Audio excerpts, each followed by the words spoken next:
From my perspective, no 2 days in real estate are ever alike. Everything is changing on a given moment. And what I've found over my career are a few simple principles that I try to adhere to, which improves conversations with clients and deeper relationships, ultimately leading to a client success. My name is Ryan Roberts, and I work with Chestnut Park. Thanks for meeting with us, Ryan. Can you introduce yourself and share a bit about your journey as a real estate agent? For sure. I'm Ryan Roberts. I'm here at Chestnut Park. I'm a real estate broker, and I've been practicing in Toronto for nearly 18 years, give or take a few months here and there. It's been quite a journey. What inspired you to pursue a career in real estate, and what continues to drive your passion for the industry?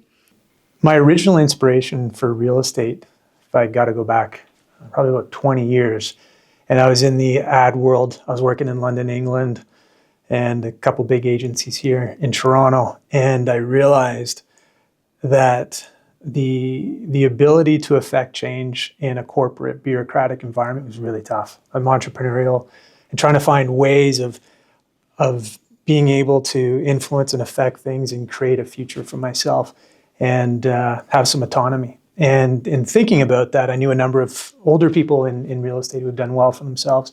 And I saw how much of a relationship they could build with their clientele. And that was a big draw for me, and let alone the aesthetics, the architecture, just the beauty and uniqueness of one home to the next and throughout a neighborhood here and there. So I gave it some thought, and I ended up quitting my job one day and just diving right into the education, and was really fortunate from the outset that people trusted me, and I've just been trying to build and learn every step of the way. How would you define leadership in the context of real estate? The way I view leadership in real estate is we're often either on a one-to-one basis with a client or a couple or a family. Maybe the parents are in there influencing. So leadership in the context of real estate is really figuring out, how do I serve the individual in front of me? What questions can I ask to better unlock their understanding of what they want so we can create clarity? And also, the reality is, depending on the market, depending on the circumstance of the individual house, the financing, whatever it might be, sometimes you have to have difficult conversations. And to frame those up in a respectful, humble, kind, curious way so that the person, the clientele, whether it's the buyer or seller, really feels that they're seen, heard, and understood primarily. And that requires asking really effective questions, unlocking their thoughts, and sometimes it can be difficult. But ultimately, the difficult questions get to clarity, and with clarity, people can make really good decisions. What specific leadership qualities do you think are essential for success in this industry? Leadership qualities in this industry. The way I would kind of reframe that a little bit is, from my experience, it is really about understanding who you are, what you want your life to look like, then what your career to look like. And from that is, what values do you represent? How do you execute based on those? What level of integrity? What's the moral compass like? What do you consider pursuit of higher knowledge? Who do you surround yourself with? So taking into those into consideration, it will affect your leadership style. And ultimately, it takes quite a bit of courage to face certain situations, whether it's in a multiple offer situation, you got to have a challenging conversation with someone, or you're bidding on a home in terms of getting into listing. So understanding yourself, what matters to you, and constantly, from my view, just constantly pursuing a higher level of education in an industry that doesn't, frankly, have a lot of that. What were some of the biggest challenges you faced when building your career, and how did leadership help you overcome them? Some of the biggest challenges I experienced in this industry, I'll start from the beginning. When I was, late 20s, when my hair was brown.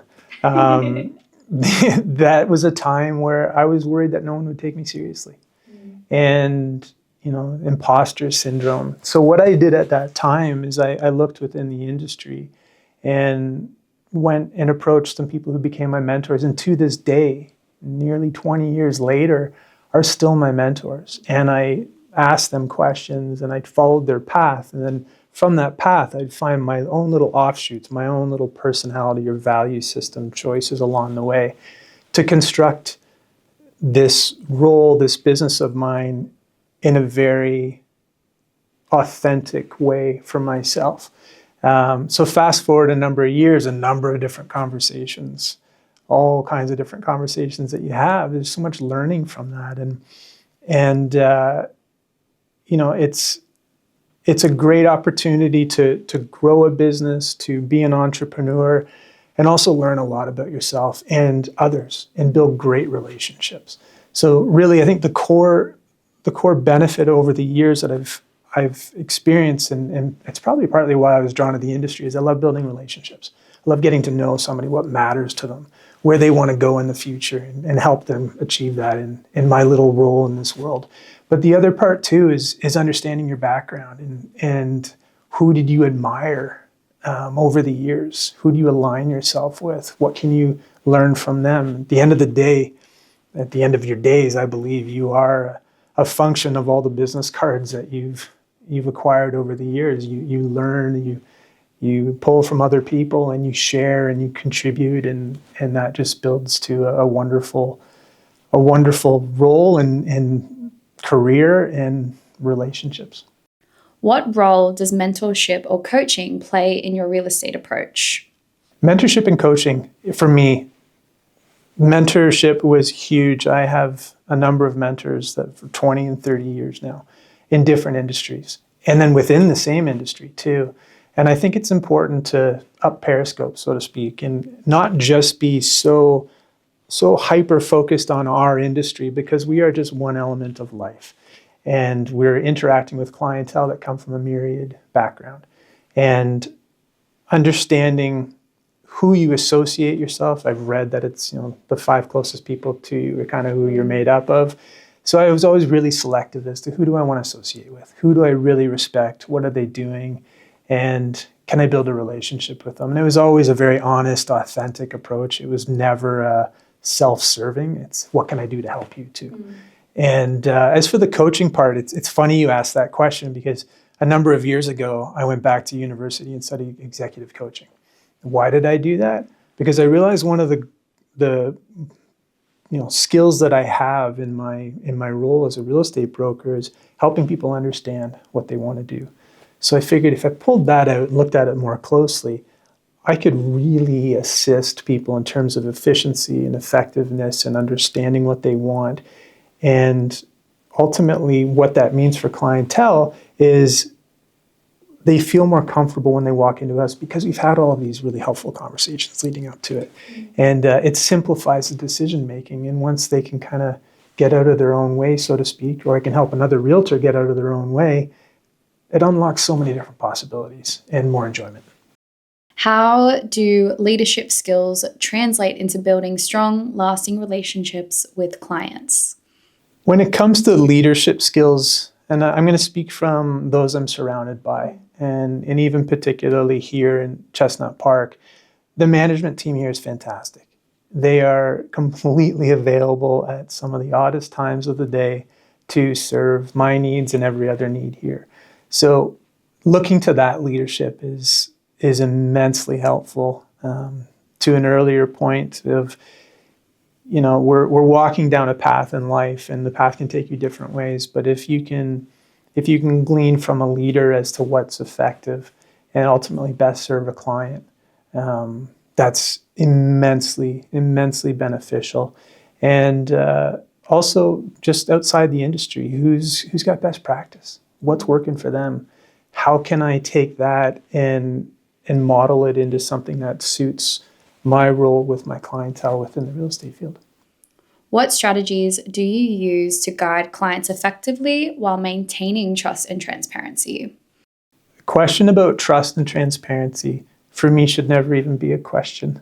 No knock on the question itself, but it's what I mean by that is we need to have a moral compass. We're in an industry of over 70,000 people in Toronto, the Greater Toronto area. That's a huge amount of people.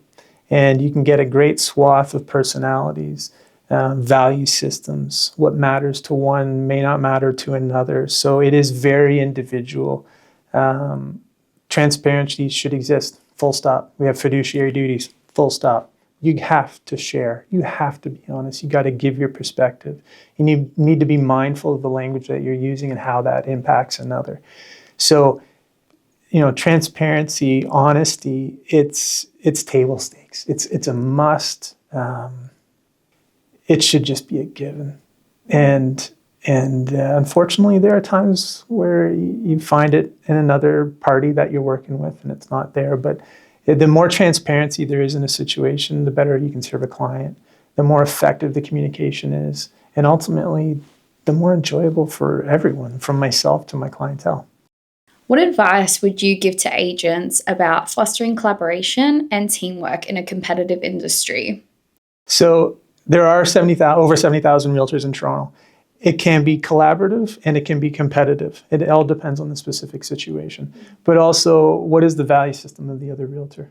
So if you look at what I do on a day-to-day basis, I've got the team and we interact together, and then outside of the team is working with other realtors, building relationships with them, because as much as there's 70,000 people, realtors in this industry, there's a great deal of interaction overlap with call it a relatively small handful of that total number. And the better the relationship, the smoother the process, the greater the trust is. So when you look at that realtor in their eye and say, this is the offer, this is how it's constructed, this is why it's constructed, that fosters such a better interaction and a more successful deal. And I've ultimately gotten deals based on relationships with the other realtor in a competitive situation, a multiple offer situation. I've done a deal for less money because I had a really good relationship and a rapport with that agent. Now it's not fake. Like, I genuinely try to find a way to interact and connect with somebody and build a relationship, whether it's small or big. But the more relationships you can build and foster, I think the more enjoyable the world is, one, and two, it makes the business a lot easier. And and then you've also got your photographers, you've got your stagers, you've got management, you've got all these different, you've got marketing departments, you've got your printers. The more relationships you have, just the smoother and more effective the whole experience is. And we ultimately need those smooth touch points to make our day-to-day a little bit easier. We have enough on the go trying to manage clients and other realtors, but the more effective the relationships are in different departments and outsourcing, just the greater the experience. How do you, Ryan, empower others around you, whether they're clients, colleagues, or team members? I think the way I like to work with people, whether on a team, like whether it's one-on-one with the clientele or internal team or external, another factor, what I like to do is I like to be curious and really understand what is their thinking, what do they need, where are we here, how do we get there? And fostering that conversation and turning to those who have an expertise in a particular field, taking in what they have to say and letting it sit for a moment and, okay, does that work for me? And how would I do that my way? Or should I just do it that way? It builds, the more questions you can ask internally and externally, the greater the outcome and the possibilities. So really, I'm just a big believer in asking questions. I think there's a solution to absolutely everything. It's just finding the right question and finding the right people to ask the question of. For aspiring agents, what advice would you give to them looking to develop leadership skills early in their careers? Anyone who's looking to become a new agent here in Toronto, it's a very different industry than when I joined. It's competitive, but it's always been competitive. It's always been, high enrollment and membership. So finding your unique point of difference is bringing who you are as an individual to your role in real estate. But what I would strongly encourage any new realtor to do is go find the best possible education after you're licensed, because that's really when the education begins. So finding the right team, the right management who's going to give you the greatest professional insight an education on the day-to-day on how to be a registrant, how to trade, how to communicate with clientele, people of the public, and also on top of that, understand how to run a business. There's a lot of realtors out there who do quite well and some who don't, but they don't know how to run a business. They're used to being employees and business is given to them. But the reality of finding your niche in the real estate industry is treating what you do with full ownership, treating it as your profession, as your business, as your pride and joy. And in order to do that, there needs to be some structure. And figuring out what your structure is also incredibly helpful in understanding the business of the industry and how to generate business, how to build relationships. But the core fundamental starting point, understanding who you are, what your strengths are from the past, and finding a management team that's going to give you a great education. And then from that, align yourself with excellent realtors who are collaborative. What is your perspective on the future of leadership in real estate? The future of leadership in real estate, I have a very biased view, and that is Chestnut Park has incredible management. I've been in this industry a long time. I've known that it's a very good brokerage, and I can attest to it is incredible, the support that comes here. And we're in an industry where there's a lot of digital presence growing and will begin to boom in terms of AI, generative AI, just a lot happening. And with that, I think the average person of the public will think, oh, I can do this digitally. But the reality is without having, someone who has a strategic insight, some leadership abilities, and ability to communicate and help you understand as a person of the public that it's an emotional experience buying and selling. And I think the best realtors out there are real estate psychologists. And no digital app is going to help you through those ways of connecting and those little hiccups that can happen along the way. But having strong management is key. And I think we're going to see more and more brokerages pop up. We're going to see more realtors come out of the woodwork and become registrants. And with that, it's all the more important to find your niche and have the best inputs possible from leadership and education and just those mentors you can surround yourself with. What impact do you hope to make in the industry as you continue to grow in your career? The impact I hope, honestly, is just help the person in front of me. That's it. Like I just want to be able to help. And frankly, if no one knows who I am, that's okay. I just want to feel like I've done a good job for somebody. I've helped them navigate something that can be a little more complex than expected. And deeper than that, I want my daughter to look at me and say, I like my daddy and I think he's a good man, and my wife to do the same thing. So that's all it comes down to for me. If you could share one key takeaway or a piece of advice for agents striving for success, what would it be? The bit of wisdom, thought, consideration I would give to an agent if they were to approach me with some questions is help them consider who they are and what matters. There can be rankings in the industry. There can be high price points and perceived luxury, and then there can be the one-bedroom condo or the bachelor. Don't get caught up in that. Get caught up in who you are and who do you like to spend your days with, and go after the people that you like to spend your days with, because that's where you'll foster a really deep relationship, and with that will come some trust over time, and that self-awareness, I believe, will lead to a really good place. Amazing. Done.